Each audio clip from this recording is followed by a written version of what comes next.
Olá, nerds, geeks e afins! Estamos todos aqui definindo as coisas para continuarmos a maratona Peter Pan e dessa vez com uma minissérie intitulada Neverland, lá de 2011.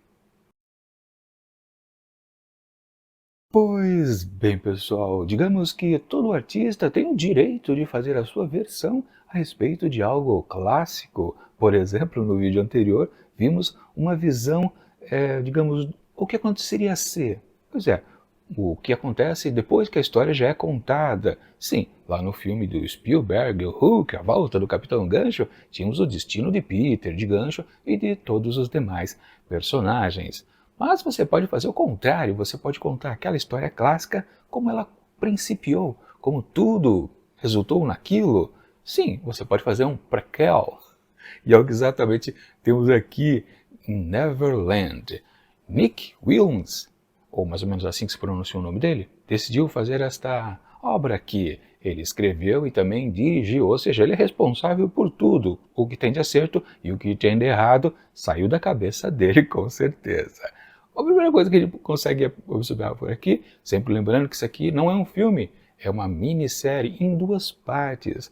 Um total de 2 horas e 45 minutos por aí, ou seja, bem longo os dois episódios exibidos. Aliás, ao final do primeiro episódio, a gente consegue determinar de maneira bem clara, né? Dando uma olhada ali na minutagem do tamanho da projeção maior, que eu quero dizer, né? Você vê que bem ali no meio acontece um grande evento e é exatamente o final do primeiro episódio, com certeza. Mas, de fato, o que temos aqui é um produto que, inclusive, foi exibido lá no canal britânico Sci-Fi, voltado, claro, a assuntos mais de ficção científica, e a pegada aqui dessa história, em muitos momentos, ela foge um pouco simplesmente ao ramo da fantasia, pelo menos aquela fantasia mais onírica, que a gente possa colocar mais a obra Peter Pan, né, e se resvalando em algo mais assim de cientistas, ou seja, né, que tem a ver realmente com a tal da ficção científica, porque a gente esbarra em algo parecido com isso para explicar esse prequel, né,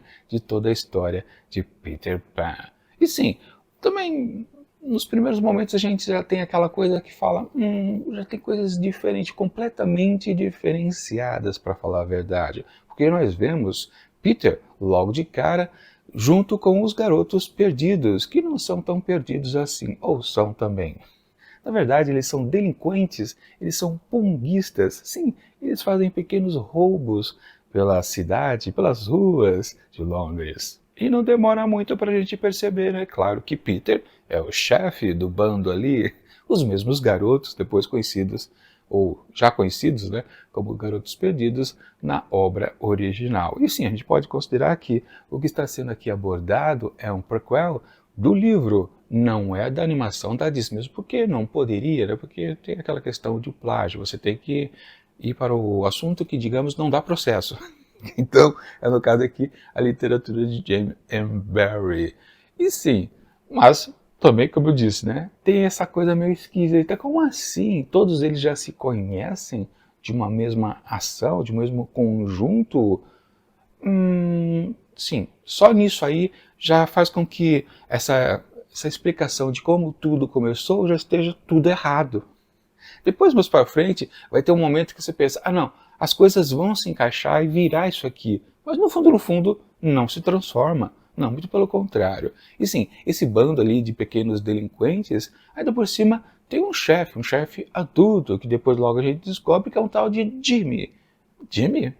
Jimmy é o apelido de James, James Hook. Pois é, aí você fala, o que é isso? Já virou uma bela de uma salada, não sei. De novo, conexão com isso tudo aqui. Não tem como essa produção aqui, essa minissérie, no seu contexto já inicial, não digo nem como ela se desdobra depois, se encaixar isso aqui. Não tem sentido nenhum. Simplesmente todo mundo teria que esquecer o passado. Basicamente isso. Ok, vamos ver então como tudo vai se desenvolvendo, porque aí começa, digamos, a parte da coisa fantasiosa, porque no primeiro momento tudo está no trâmite do mundo real. Bom, em seguida o Hook, o líder, o adulto líder ali daquele bando de pequenos assaltantes, né, ele tem outro trabalho a fazer. Ele foi contratado para roubar uma certa coisa, uma certa joalheria, mas há uma coisa ali meio que vai e não vai entre Jimmy e Peter, exatamente na questão se eles, os garotos, já estão preparados para continuar nessa vida. Que também é meio esquisito, vamos combinar, né? Mas, enfim, o Peter bate o pé e realmente ele vai lá na tal joalheria executar o tal do roubo. Só que ele não sabe exatamente o que era para ser furtado, né? Na verdade, não é nem roubado, furtado, né? Tem a diferenciação, vocês sabem, né? Bom, o que acontece é que então o que era para ser extraído lá da joalheria era um orbe. Um orbe, isso já assim, remete a muita coisa de ficção científica. Logo em seguida a gente acaba descobrindo que se trata de uma espécie de um portal interdimensional. Bom, pelo menos a gente descobre isso mais para frente. De qualquer forma, eles vão parar na Terra do Nunca. Pelo menos Jimmy e os outros garotos perdidos, com exceção de Peter. Peter vai depois, que ele precisa procurar quem foi, né, que contratou o Jimmy para tal roubo e patati patatá. De qualquer forma, depois ele vai lá para a Terra do Nunca também, só para eles ficarem afastados, né? Tanto que acaba resultando que Jimmy e os garotos perdidos acabam sendo pegos pelos piratas. Em contrapartida, quem pega o Peter são os índios. Uma coisa bastante interessante. E uma ideia que eu tive outro dia aqui é que por que na Terra do Nunca existem exatamente piratas e índios? Por quê? Bom, no imaginário de um garotinho, né, que está no mundo da fantasia, ali lá com os seus, sei lá, 3, 4, 5 anos talvez, né, é uma grande força motivacionadora de aventuras, justamente esses dois grupos, piratas e índios, mas sempre, digamos, o garoto atuando como a força do bem, né? Aquele, talvez, soldados americanos sobre cavalos indo contra os índios, ou então, né, os marinheiros lá da Marinha Britânica contra os piratas. Sempre nesse esquema, mas depois de um certo momento você acaba também brincando da outra coisa, porque você está junto com seu amiguinho, né? Não, hoje eu sou pirata, você é o soldado. No dia seguinte eles invertem, ou depois de algumas horas, mas o que eu quero dizer é que no fundo, depois acaba só sobrando o vilão da história. A gente acaba esquecendo dos mocinhos. Ou seja, por isso que existem esses dois grupos principais de aventura na Terra do Nunca. Foi a concepção, claro, de James M. Barrie. Mas é claro também, né, na retratação do próprio Barrie, como depois de todas as outras, os índios acabam ficando mais para o lado dos mocinhos e não dos bandidos. É sempre interessante salientar e, claro, nunca os índios serão retratados como inimigos em qualquer outra versão daqui para frente, mesmo porque tem aquela sandice, né, da coisa, do respeito à cultura indígena, que gerou vários e vários problemas. Aliás, de um certo ponto, esta produção aqui, acho que talvez o ponto positivo é realmente retratar os índios com maior ênfase. Qualquer outra versão do Peter Pan não tem esse cuidado com os índios, não cuidado de respeito, ou aquela falsa moralidade de respeito, que é o que a gente na verdade vê, né? Todo mundo quer respeitar, não podemos ofender os índios, a cultura indígena. Não, não é isso. Na verdade, vocês tanto respeitam que acabam ofendendo. Quem aqui defende a parte indígena, digamos, dessa aventura, é essa produção aqui, Neverland, pelo menos das que eu pude colocar aqui dentro da maratona. Sim, os índios são muito bem retratados aqui. A gente percebe que existem vários e vários índios. É uma tribo bastante grande, inclusive. E a gente consegue ver um pouco de, talvez, tradição aqui e acolá, digamos, na composição das cenas. Não é só, digamos, gente fantasiada de índio. Não, realmente ali é uma tribo indígena, que eu quero dizer. Passa uma vibe que realmente você está ali naquela cultura, digamos assim. Como também a gente percebe facilmente dos piratas em quase todas as produções, né? Os piratas são bem retratados, digamos assim. Falando nisso, né? Falando em bem retratados piratas, você pode até estranhar o começo aqui dessa produção, quando logo de cara, quando você pensa que vai aparecer o gancho, né? Porque há um close num gancho ali, e você logo percebe em seguida que é isso, tem uma mulher capitã ali dentro daquele barco pirata. Como pode? Que é isso? Que maluquice? Uma mulher pirata? Que absurdo! Isso é empoderamento feminino? Não, não é. Na verdade, existe uma pirata, existiram poucas piratas reais, de fato, mulheres comandando navios piratas na história, no tempo dos piratas, né? Quer dizer, no tempo dos piratas, hoje em dia também existem piratas, né? Mas, sim, existia uma pirata muito famosa que se chamava Anne Bonny. Essa personagem aqui na produção chama-se Elizabeth Bonny. Na verdade, pegaram o sobrenome, mas a pessoa em si não é a mesma. Assim como também o Capitão Gancho, o James Hook, é um pirata que existiu de fato, né? Isso foi adotado pelo Barry, que ele cita outros piratas, né? Como o Barba Negra também, entre outros. Ou seja, são nomes de piratas que realmente existiram. Então essa produção aqui também acerta em colocar uma mulher como capitã. Mas sim, causa sempre aquele estranhamento, porque uma maluquice que existia talvez nos tempos das grandes navegações, eram existir mulheres ali num contexto onde o barco está forrado de homens. Como é que vai dar certo isso? Nunca dá. Se é uma donzela virgem, não vai dar certo num bando de um monte de piratas. Você sabe o que eu quero dizer, não daria certo, né?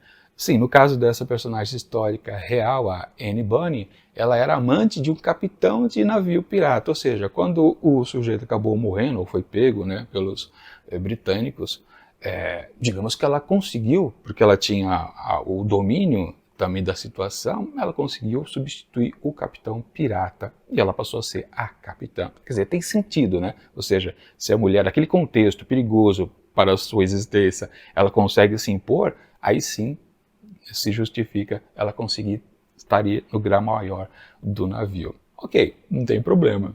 Agora, uma questão importante nessa produção é que logo que aparece, ela abre a boca, a atriz, como é o nome dela? Anne Friel, acho que era. Caramba, infelizmente ela não é uma grande atriz. E a gente pode dizer isso também para quem interpreta aqui o Hulk, me foge o nome dele, mas os dois, eles não conseguem segurar esta produção, infelizmente. Ao contrário do que a gente tinha no filme anterior que a gente analisou aqui na maratona, que foi o Hulk, do filme do Spielberg, onde ele se valeu de grandes atores. Inclusive, Bob Hooks está tanto no filme do Spielberg Hulk, como aqui também em Neverland, do Nick Williams. Pois é, 20 anos depois ele retorna ao papel. É bacana, só que aqui é uma coisita bem pequenininha, meio que foi quase uma homenagem, foi o último trabalho dele na televisão. Depois no cinema ele fez pouca coisa também. Enfim, e falando nisso, eu esqueci de dizer no vídeo anterior da atuação de Robin Williams como Peter Pan. Ele não teve muito o que fazer, para falar a verdade. O texto não ajudava, né? Ele estava muito engessado naquele personagem que só precisava voltar a ser Peter Pan. E a gente pode até considerar que muitas das piadas que a gente percebe que são cacos, né, que atores colocam na hora que estão gravando a cena, que basicamente os melhores momentos engraçadinhos, aquelas pequenas tiradas, saíram realmente da boca com o improviso do Robin Williams. Esqueci de dizer esse ponto também positivo da produção. Mas, de fato, se lá no outro filme tínhamos bons atores segurando seus personagens, aqui não dá para dizer a mesma coisa. E por causa disso, por causa da atuação do elenco, a gente em vários momentos tem aquela sensação, caramba, isso parece uma produção de nível B. Bom, considerando que ali do canal Sci-Fi, que também, né, sempre fez algumas coisinhas meia bocas, a gente pode dizer que sim. Mas existem grandes valores aqui nesta produção. Os cenários são muito interessantes em alguns momentos, principalmente aquele inicial, e eles são colocados na Terra do Nunca, né, que é umas bases de blocos de gelo, aquelas árvores torcidas, é bastante interessante. Ou seja, na verdade, é a primeira produção aqui que a gente está acompanhando na maratona, onde os elementos dessa tal Terra do Nunca se parecem com uma terra fantasiosa, imaginária. Porque antes a gente podia considerar que era apenas uma ilha normal, mas que tinha um elemento ou outro que pudesse remeter a algo fantasioso. Na verdade, um ajuntamento, né, de piratas com sereias, com índios e por aí vai. Nessa produção aqui nós temos elementos diferenciados, como aquele crocodilo de 8 patas, por exemplo. Temos aranha, né, uma aranha que não tinha aparecido em nenhum outro momento, acho que nem mesmo aqui no original do James M. Barrie. Aliás, falando nele, deixa eu lembrar para vocês. Aqui na maratona, o primeiro vídeo foi a minha resenha a respeito aqui da literatura original, onde tudo começou. Claro, o vídeo não faz parte aqui do canal Imantado Nerd, mas sim lá do meu outro, dedicado à literatura, Imantado de Livros. Eu deixo o link aqui em cima, ou você procura na playlist aqui da maratona, para você conferir o que eu falei a respeito de como tudo começou. Mas enfim, os pontos positivos são realmente o desenho de produção aqui são muito bem interessantes. Claro que depois dá uma, sei lá, escorregada em alguns outros momentos, né? Naquela coisa lá da terra, lá das fadinhas. O próprio visual das fadinhas é esquisito, porque a gente está muito acostumado com o que a Disney imprimiu com a Tinkerbell lá no original, em 53, né? E falando nisso, uma coisa também que a gente possa dizer que se conecta ou não com o original, são nomes dos personagens, né? Eles, basicamente, eles são quase que genéricos, quase que não tentando dizer que, não, é uma coisa que realmente bebe desta fonte aqui, e tenta se distanciar também daquela da Disney de 53, aquelas questões de direito autoral, que de fato, eu tinha dito até em algum vídeo anterior que os direitos já estão públicos, já que é o domínio público de Peter Pan, mas na verdade não. E a morte do autor, o Barry, não ocorreu há 80 anos ou 90, depende do país, na verdade. Acho que realmente não está em domínio público, acho que você precisa da autorização lá do hospital para a qual foi doado toda a obra Peter Pan. Mas, de qualquer forma, assim, há um certo drible de alguns nomes de personagens, como, por exemplo, a Tigrinha, né? É citado o nome e explicado porque ela chama Tinker Lily no original, mas o tempo todo ela é chamada de Aya. Meio que para fugir um pouco da base original, não sei, não dá para entender direito como o próprio Gancho é mais chamado de Jimmy do que de Hook, né? Mas é aquelas coisas. E Peter, né? Peter ele não é Peter Pan, quer dizer, ele é só Pan porque ele toca a flautinha desde o começo da produção e por aí vai. O nome dos garotos perdidos, bom, sempre foi uma coisa meio nebulosa desde o filme da Disney e acho que Cassius, né, que é um grande personagem aqui em destaque, acho que tinha Cassius aqui, não sei, também não importa, mas enfim, sim, todos os personagens aqui ganham uma importância a mais. E também aquele pseudo-vilão que estava lá no comecinho, né?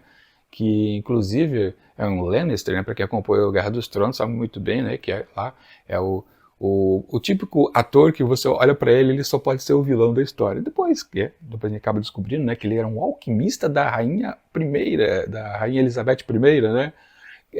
Que é a parte, digamos, de ficção científica, né, onde ele estava tentando encontrar a pedra filosofal, o elixir da vida e patatá, aquelas coisas que existiam antigamente para com os alquimistas, né, e digamos que ele conseguiu, como ele conseguiu, não tem maiores explicação, como ele criou aquele orbe também, não está lá muito bem explicado, mas de qualquer forma, né, ao final ali do período que eu falei para vocês que era o primeiro episódio da produção, ele só participa então do primeiro, né? Ele se mostra então como um cara do bem, digamos assim, que estava criando um lugar onde pudesse colocar todas as grandes mentes brilhantes da humanidade para que pudessem continuar a fazer grandes feitos ali. Mas depois eles iam transferir para o mundo real, é uma coisa que não dá para entender. Aliás, como ele chamaria todos esses grandes cientistas, pensadores, escritores, os realmente mentes brilhantes do mundo? Como ele faria isso? Se a máquina do tempo, ou de transporte interdimensional, né, é o orbe, e quando você se vale dele para pular para algum lugar, o orbe fica no local de origem, ele não vai junto com os viajantes. Como ele faria isso? Ele teria que ter mais de uma orbe para continuar justamente, né, a convocação dessas pessoas super inteligentes ali para Neverland. Mas como ele faria isso? Não tem explicação maiores. Mas o conceito, claro, a gente consegue entender, né? Só detalhes, detalhes e mais detalhes. De qualquer forma, ele é descartado ali no finalzinho do primeira parte, né? Que seria o primeiro episódio da minissérie. E também tem o desfecho trágico, né? Onde o Peter é atingido, né, pela espada ali da Bonnie, que de novo não segura a vilania ali nas expressões faciais. Realmente a atriz fica devendo bastante. Ela é linda, mas fica devendo na atuação, com certeza. E quem interpreta o Hulk, né, o Hayes, né, eu sempre esqueço o nome dele, também ele é mais travado ainda do que ela, para falar a verdade, né? Ou seja, não tem nada que ajude aí, né? O Peter é mais ou menos, vamos combinar, né? Os Garotos Perdidos também vai por aí.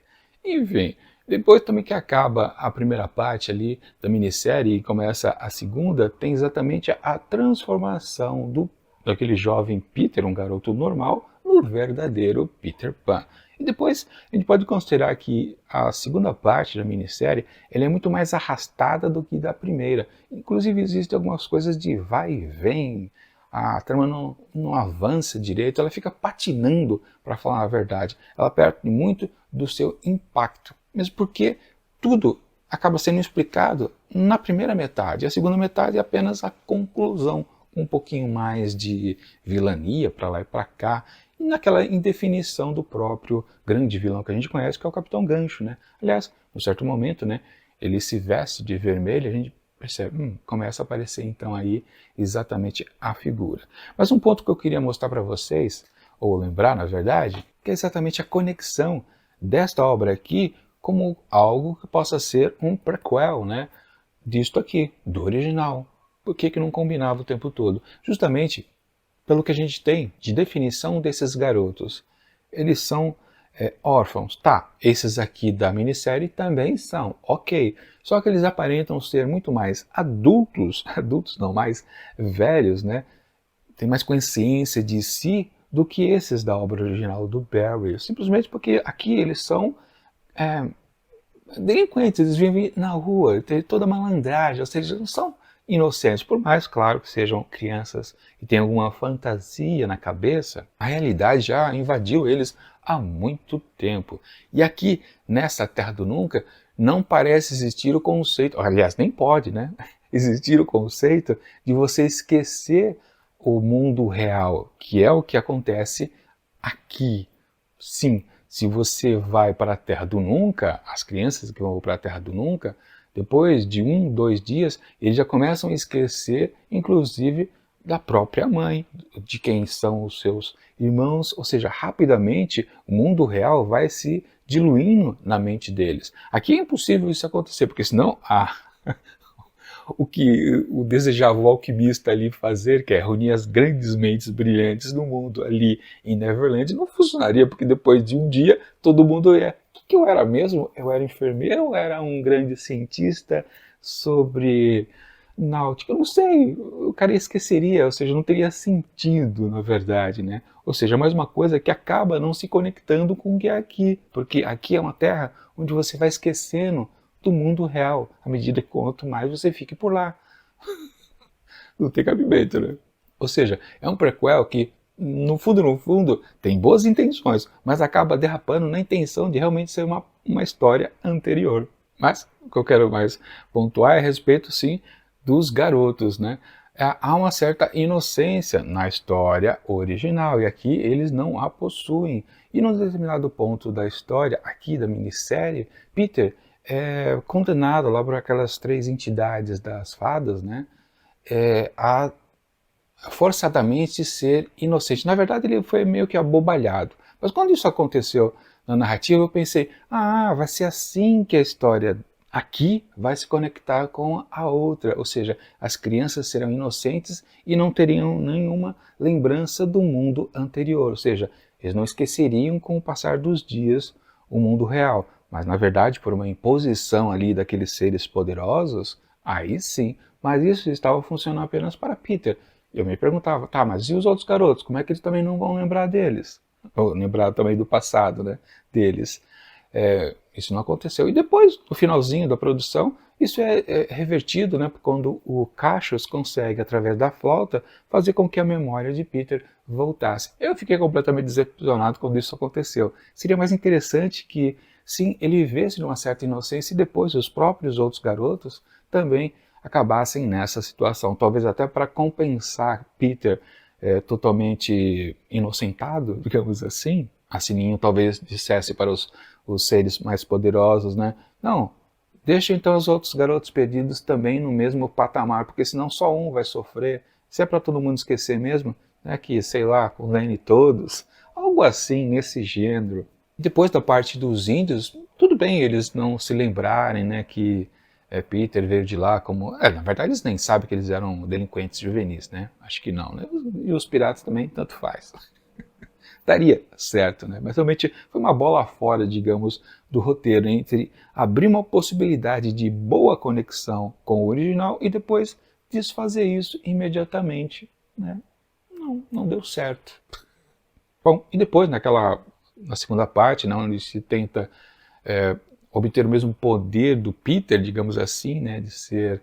quer dizer, a intenção ali não é ser imortal, por exemplo, né, ter o elixir da vida, né, mas poder voltar para o mundo real, que é a ideia do gancho, na verdade, né, não de Bonnie. Então fica esse conflito, né, algo precisava acontecer na segunda parte também, né, mas basicamente eu acho que a Bonnie queria mais aprender a voar do que qualquer outra coisa, né, porque ela já sabia, acho que ela já tinha noção, obviamente, né? Isso foi exposto realmente que anos e anos se passaram e todo mundo não havia envelhecido. Então realmente ela só queria voar. E é estabelecido aqui também que a Terra do Nunca, na verdade, não é uma ilha, mas milhares de ilhas que possam ser exploradas, que realmente dá a entender que, por mais que possam existir poucas coisas na Terra do Nunca, na verdade não é só ali de fato. Isso é uma noção que a gente até tem no original do Barry ou na animação da Disney 53, né? Caramba, na ilha super mágica só tem um grupo de índios, só tem um grupo de piratas e um grupo de sereias e acabou, só isso? Podia ter mais outras coisas, né? De fato, então, aqui nessa produção se estabelece que existem outros lugares para continuar as aventuras, que é o que Peter faz no finalzinho, né? Quando ele retorna lá de Londres, que também foi uma certa coisa meio que exagerada, né? Naquela situação onde eles estavam em conflito, piratas contra os índios e os garotos perdidos também. Peter acaba caindo lá no abismo, mas acaba ativando também o orbe, e ele vai parar em Londres, e aí depois ele se vale do outro orbe que já foi utilizado antes, e patati e patatá. Mas que bagunça, né?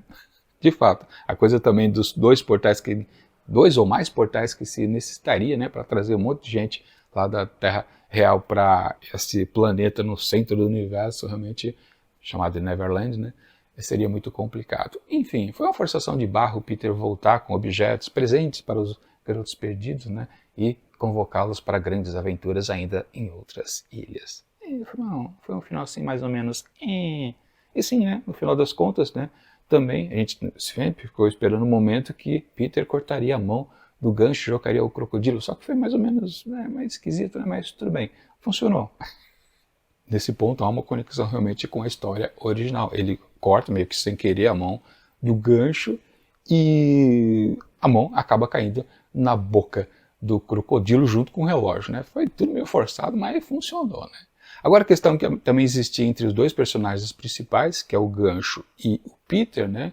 Que ele foi meio que adotado pelo Gancho, mas depois se descobriu uma traição porque ele gostava da mãe de Peter, mas o pai verdadeiro do Peter ficou com a amante dele, e foi uma salada danada, só um rococó ali que não acrescenta, para falar a verdade, nada no contexto geral.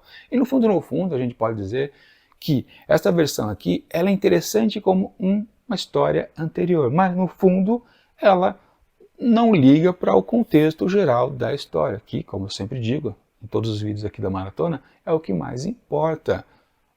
O que trata aqui esse livro é a relação base da família, principalmente a relação mãe e filho. Claro, no filme anterior, no vídeo anterior aqui da maratona, no filme do Hulk, do Spielberg, Hulk, A Volta do Capitão Gancho, lá foi tratada a questão de pai e filho. A obra original é mãe e filho. Só que aqui não tem nada disso, mas nada. Há citado, claro, uma, digamos, adoção do Hulk para com Peter, né? Porque ele prometeu cuidar do garoto depois que ela morreu, depois que ele matou o marido dela, né?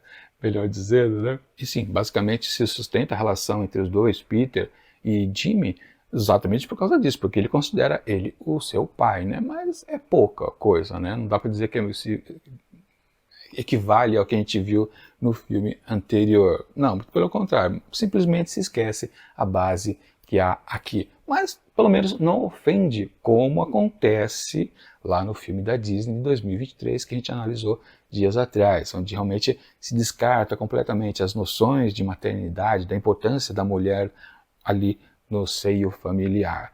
Aqui não há isso, não há ofensa nenhuma, para falar a verdade. As mulheres são valorizadas aqui, a personagem da Tigrinha ela tem um grande destaque. E tudo bem, a personagem da Capitã também está em alto patamar, mas as duas personalidades femininas, elas não são colocadas como uma coisa que vai rebaixar as figuras masculinas. Muito pelo contrário. contrário, as duas estão no mesmo patamar. E ok, ou seja, a contaminação ideológica não existiu aqui nessa produção realizada em 2011, mas anos seguintes tudo isso seria ao contrário. Se essa produção fosse feita hoje, com certeza, tanto o Tigrinha quanto a Capitã aqui, Pirata, nossa, seriam pessoas de um empoderamento incrível. Assim, né, também teve um bom personagem aqui, que é aquele índio que foi o responsável, né, por bater na orbe e trazer toda a sua tribo junto. Aliás, tem uma certa também um pequeno deslize no texto, né, porque é estabelecido que quanto maior o tapa, a porrada que você dá no orbe, mais o efeito de transporte se expande. Ou seja, se você dá uma batida aqui relativamente pequena, só vai você, né? Mas quanto mais você acerta com força, mais tudo se expande, né?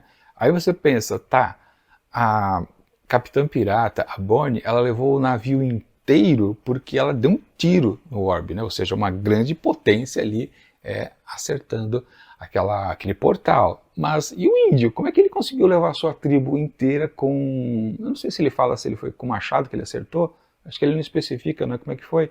Mas ele teria que dar uma batida muito mais poderosa do que a Bonnie para levar a sua tribo inteira. A não ser que todo mundo estivesse em volta dele olhando.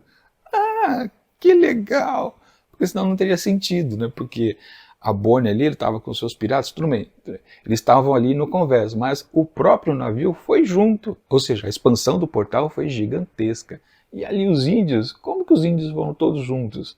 Eles deviam estar numa reunião, só podia estar numa reunião, não teria outro sentido se não fosse assim. Mas também, como é que foram as outras coisas da tribo? Porque todos ali, dava a perceber que eles estavam, inclusive, né, trançando as tapeçarias, tudo, né, fazendo roupas, tudo. Claro, eles podiam estar fazendo a mesma coisa na floresta ali, mas, sei lá, enfim, uma pequena forçadinha de barra dele ter levado a tribo inteira. Mas, de qualquer forma, o filme tem uns deslizes aqui e acolá, como detalhes importantes no gênero de ficção científica, mas não chega a atrapalhar. No fundo também, a história é mais ou menos. Ela cumpre o seu papel de ser algo que tenta explicar como aqui realmente a história acontece e principia. Ele cumpre um papel assim mais ou menos, com algumas coisas que não batem, principalmente na personalidade dos garotos perdidos, que deveriam, né, ser inocentes como eles são aqui, e de fato não são. O Hulk, eu acho que é o que mais se acerta, com certeza. Mas ele também precisaria esquecer tudo o que ele viveu anteriormente, inclusive ali a própria Terra do Nunca, talvez em pequenos detalhes. Assim, as sereias, elas não aparecem aqui nessa produção, fizeram falta. A Sininho também consegue se conectar de uma maneira que a gente se assemelha ao que a gente viu anteriormente, né? Realmente só a comunicação dela com o Peter, ninguém mais consegue entender, mas isso porque Peter basicamente mais se aproxima dela, né, da sua essência, do que de pessoas normais por causa lá da transformação que foi feita quando ele acabou morrendo mesmo. Assim, ele também precisa de bons pensamentos para voar, né?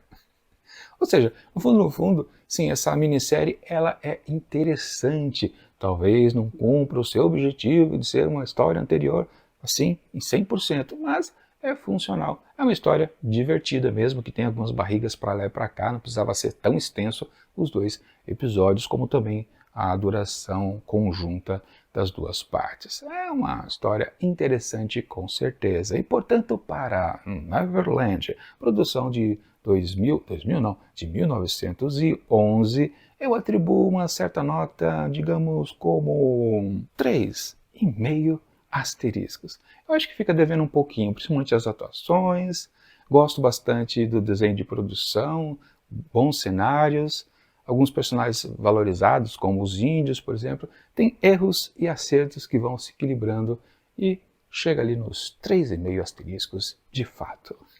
Bom, amanhã nós vamos conferir mais uma produção, aí sim também, que é super respeitosa, talvez a melhor a respeito do original. Eu me refiro a Peter Pan de 2003. Bons acertos, mas a gente vai comentar mais no vídeo de amanhã aqui dentro da Maratona Peter Pan. E é isso.